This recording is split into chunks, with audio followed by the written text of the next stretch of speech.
러시아는 이번 전쟁에서 정말 많은 것을 잃었습니다. 애초에 키이우와 하르키우를 비롯한 주요 지역의 군사거점들만 타격하며 우크라이나에 위협을 가하려 했던 계획이 처음부터 틀어졌기 때문입니다. 이제 더 이상 물러설 곳이 없는 러시아는 체면치레라도 하기 위해 천문학적인 전쟁 비용을 쏟아붓고 있는데요. 러시아는 애써 국가부도의 위기라는 지적을 무시하면서 이제는 창고에 내버려 두었던 구식 무기들까지 꺼내와 어떻게든 전쟁을 이어가고 있습니다. 문제는 이만큼 모든 걸 쏟아부었는데도 우크라이나의 수도 키이우가 쉽게 함락되지 않고 있다는 것인데요. 최근에는 키이우 외곽 도시에서 러시아군이 매복을 당해 퇴각하기까지 했습니다. 러시아는 다급하게 중국에게 도움의 손길을 요청했지만 중국은 러시아의 위기를 모르는 척하는 태도로 일관하고 있습니다. 게다가 러시아군의 포격이 폴란드의 접경지대까지 떨어지자 나토군의 개입 가능성이 높아졌는데요.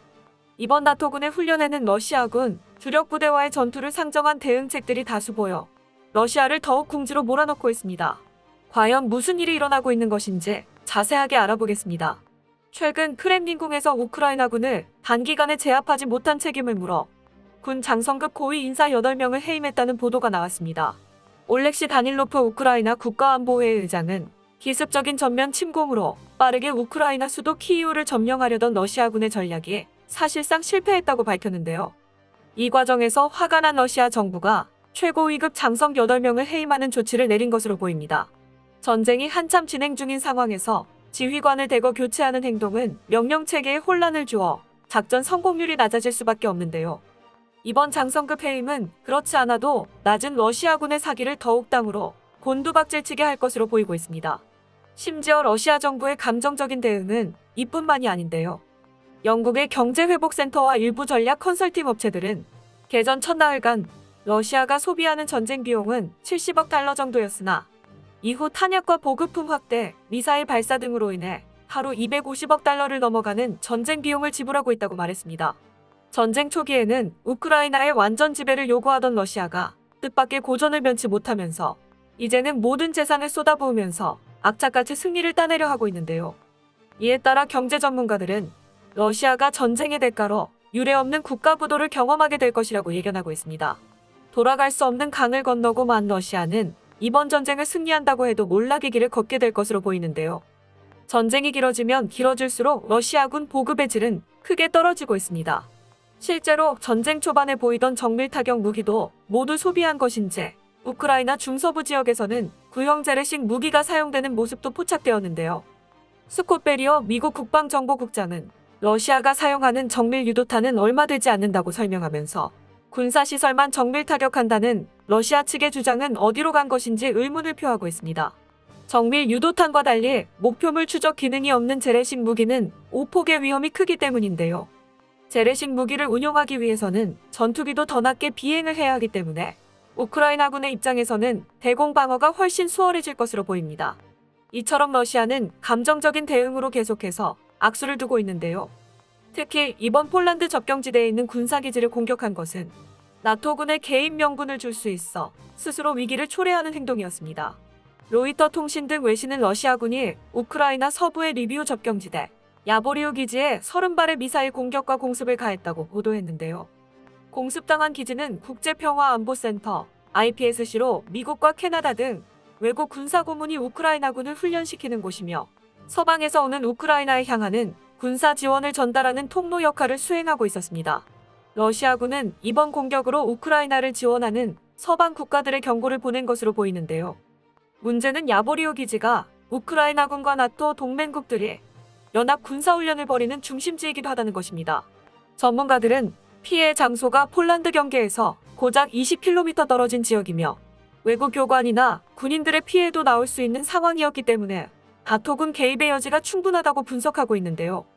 여기에 더불어 러시아제 정찰용 무인 드론이 나토 회원국인 크로아티아의 수도 자그레브의 인근 지역에 추락하면서 폭발이 발생한 사건도 있었죠. 크로아티아 정부는 드론이 우크라이나에서 헝가리를 거쳐서 크로아티아로 왔으며 영공에 진입한 지 7분 만에 추락한 것으로 파악된다고 밝혔는데요.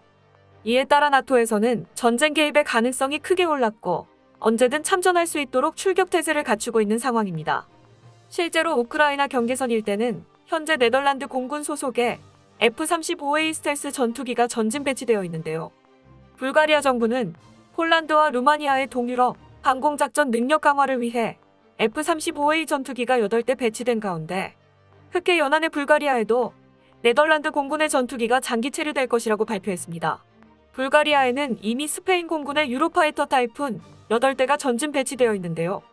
이번 크로아티아 무인기 추락 사건으로 인해 불가리아 정부는 유로파이터의 전진 배치 기간을 연장하고 추가로 네덜란드의 F-35A 전투기를 증강해 운용하겠다고 밝혔습니다. 폴란드와 루마니아, 불가리아의 영공권이 강화되어 우크라이나 서부에서 압박을 가하게 된다면 러시아는 더 이상 유럽을 끌어들일 수 없게 되는데요. 전쟁을 확산시켜 최후의 수단인 전술의 카드를 꺼내려는 러시아의 움직임은 원천 차단될 것으로 보입니다. 또한 미국에서도 폴란드 등 동유럽 국가의 증원 병력을 보냄과 동시에 나토군의 세이버 스트라이크 훈련에 참여했습니다. 이번 훈련은 13개국에서 나토군 13,000명이 참여했고 체코와 에스토니아, 라트비아, 리투아니아, 슬로바키아에 이어 폴란드에서도 진행되었는데요. 군사 관계자는 미군과 나토군 전력이 유럽 각국의 도로와 철도 등 인프라와 유기적으로 연동되도록 해 위협에 효과적으로 맞서는 게 훈련의 목적이라고 설명했습니다. 눈에 띄는 점은 걸프전에서 이라크 전차 300대를 잡아낸 전차 2000적 아파치 무장 헬기가 대거 운용되고 있었다는 점인데요. 아파치 헬기에 탑재된 AGM-114 헬파이어 대전차 미사일은 한 번 헬기가 뜰 때마다 적 전차 16대를 박살낸다는 위명을 가지고 있죠. 헬파이어 대전차 미사일은 이중 탄두를 가지고 있어서 전차가 반응 장갑을 두르고 있더라도 무시하고 파괴할 수 있는 성능을 가지고 있는데요.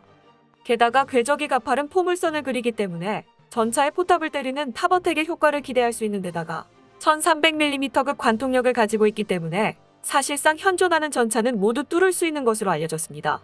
이번 제블린이나 MBT 로우 등 대전차 화기의 활약으로 명성이 떨어졌다고 하더라도 러시아의 주력은 어디까지나 전차이기에 미국에서 아파치 헬기를 보낸 것에는 이번 전쟁과 관련해 적지 않은 의미를 가지고 있는 것으로 보입니다.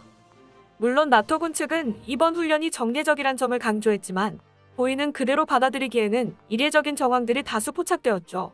그중 가장 시선을 끈 것은 스트라이커 장갑차에 장착한 미군의 신형 단거리 대공방어 무기 체계인데요. 아직 자세한 내용이 공개되지는 않았지만 단거리 대공방어에 특화된 장갑차라는 점에서 대한민국의 K-30 비호복합과 비슷한 성능을 가지고 있는 것으로 분석되고 있습니다. 비호복합은 낮게 비행하는 핵이나 소형화된 무인 드론에 대해 즉각적으로 대응할 수 있는 방호체계로 유명한데요. 전차 부대에 대다수 병력이 모여있는 러시아군의 입장에서 단거리 방호체계의 등장은 치명적일 수밖에 없습니다. 무작정 전차를 돌진시켰다가는 지금껏 그래왔던 것처럼 휴대용 대전차 미사일의 먹잇감이 될 뿐이기에 러시아군은 반드시 무장 헬기를 보내 정찰과 탐색 임무를 선행해야 하는데요. 단거리 대공방어 무기의 등장은 러시아 전차 부대의 희망이 되어줄 무장 헬기의 비행을 용납하지 않을 것입니다.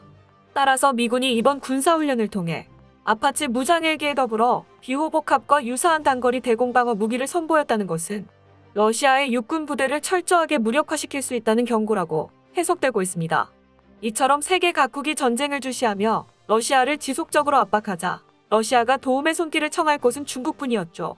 하지만 지난 13일 러시아는 중국의 군사 장비와 지원을 요청했지만 미국의 눈치를 보던 중국은 모르는 척하며 러시아를 외면하고 말았습니다.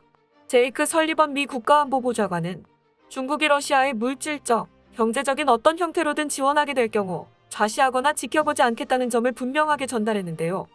이날 설리번 보좌관은 중국이 러시아를 도울 경우 제재할 것이냐는 질문에 어느 나라, 어느 단체도 경제 제재를 받은 러시아의 생명선을 제공하는 것을 허용하지 않겠다고 강조했습니다. 이로써 러시아는 국제사회에서 완전히 고립되었고 이번 전쟁이 어떤 형식으로 끝나든 국제적인 위상이며 경제적 타격은 쉽게 회복될 수 없을 것으로 분석되고 있습니다. 이에 따라 사실상 러시아는 이미 참패했다는 의견도 나오고 있는데요. 물러설 곳이 없는 러시아는 키이우 함락에 모든 것을 걸고 있지만 지난 10일에는 키이우 동부의 브로바리에서 매복을 당해 퇴각하기까지 했죠. 우크라이나군은 키이우로 향하던 러시아군의 6기 가변대를 습격해 전차 2대와 장갑차 1대에 피해를 입혔고 퇴각시켰다고 밝혔습니다. 브로바리의 시가지에 매복하고 있던 우크라이나의 특수부대가 대열의 앞쪽을 기습적으로 덮친 것인데요. 뒤이어 따라오던 러시아군의 행렬은 무기를 버리고 도망간 것으로 보고되고 있습니다. 이때 러시아군이 버리고 간 탱크는 즉시 노획해서 사용했다고 하는데요. 동부의 브로바리가 숨통이 트이면서 수도 키이우를 감싸는 러시아의 포위망에 구멍이 생긴 것으로 보입니다.